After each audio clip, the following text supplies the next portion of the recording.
रोज सकाळी घाई असते आपल्याला पाठीमागे डबे करण्याची, पण आज काही संडे होता त्यामुळे काही घाई नव्हती, निवांत होती. पण रात्रीच पराठे केले होते त्यामुळं भात काही शिळा राहिला होता, कोणीच खाल्ला नव्हता. त्यामुळे त्यालाच म्हटलं आज फोडणी करून त्याचं फोडणी करून मस्त नाश्ता त्याचंच करून घ्या. मग म्हणलं इथे छान मी पोह्यासारखं कांदा वगैरे घालून आणि भरपूर सारी कोथिंबीर घालून नाही का मस्त हा भात परतला. तर त्याचाच आम्ही सगळ्यांनी नाश्ता करून घेतला. आणि पाऊस तर नाही का पाऊस येत होता त्यामुळं पाऊस चालूच आहे सध्या तरी पण.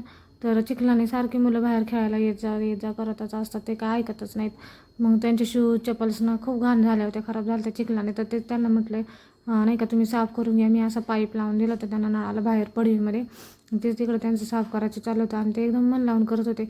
आज ना माझी मम्मी आणि मावशी येणार होते, तर त्या कात्रजमध्ये होत्या, एका पेशंटला भेटायला गेल्या होत्या, तिकडूनच तसं येणार होत्या.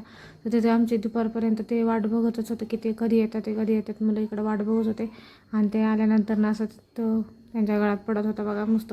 किती दिवसातनं तर आलं ना तर त्यांचं असंच असतं, खूप लाड करतात आजी मावशी वगैरे सगळीच. त्यामुळं काय आणि नाही का ते आल्यानंतर आमच्या झाल्या गप्पा, खूप गप्पा मारल्या आम्ही.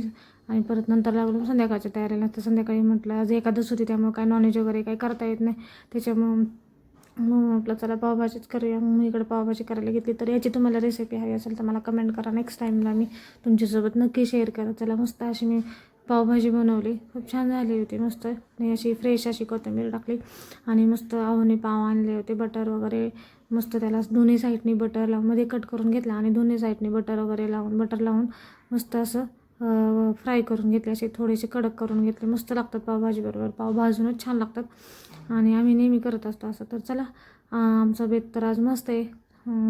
तुम्ही कसा वाटला व्हिडिओ हा मला कमेंट करून नक्की सांगा आणि आपल्या चॅनलला